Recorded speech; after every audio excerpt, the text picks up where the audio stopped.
Great to have you with us, Jeanne, and congratulations on your good form at the moment. You won the first leg of the FEI World Cup qualifiers a couple of months back. Last weekend, I think it was, you placed second. A rich vein of form. What do you attribute that to? Morning, thanks for having me. I've got an amazing support system behind me, and obviously I'm mounted on a fantastic mare at the moment. She's a 10-year-old warm blood from Belgium, and I'm absolutely privileged to own and ride her.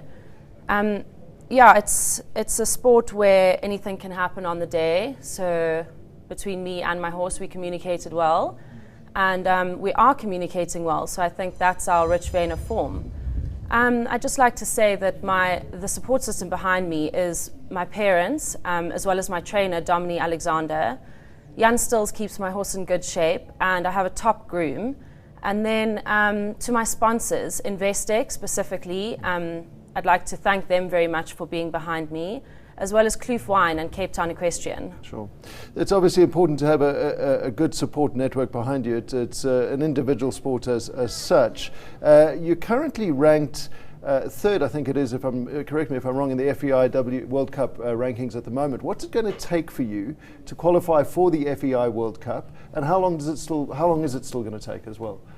Well, there've been 3 legs, and there are 3 legs still to come. So I think after last weekend's competition, I'm now second on the FEI rankings.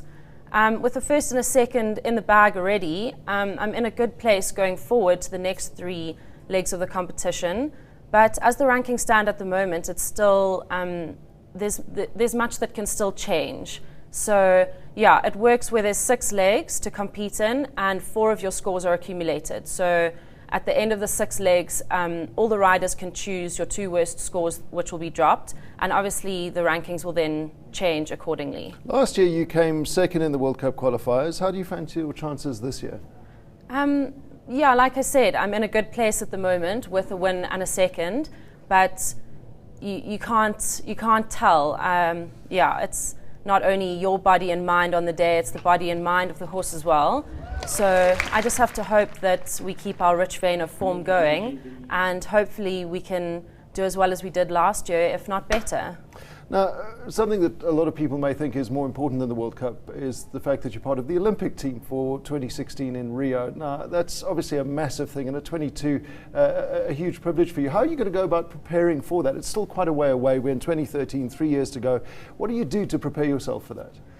Well, yeah, it is far away for us, especially dealing with a horse that's on form. They obviously go through their ups and downs. It's still very difficult for us in South Africa to export our horses.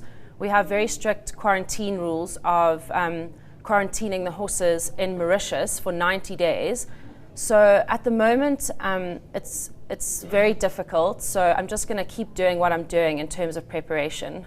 Are you likely then to be riding the same horse in the Olympics? Is that the goal, to stick with the same horse? That would be the goal, but you never can tell.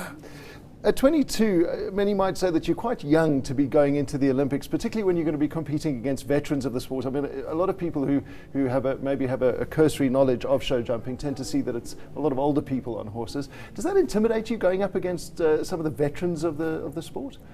Not at all. I've always competed in, against veterans, and I've always competed in the show jumping industry where all ages compete against each other. It's not grouped. Well, not very specifically. It is when you're younger, but once you reach adults at the age of 18 or 21, basically you're against everyone. So I'm not intimidated by that at all, and I think there are young riders in Europe that compete against the veterans too, and there's younger riders than me at the top as well. So yeah. How competitive is the South African scene, the South African show jumping scene? Is it competitive enough to give you that edge going into competing in Europe?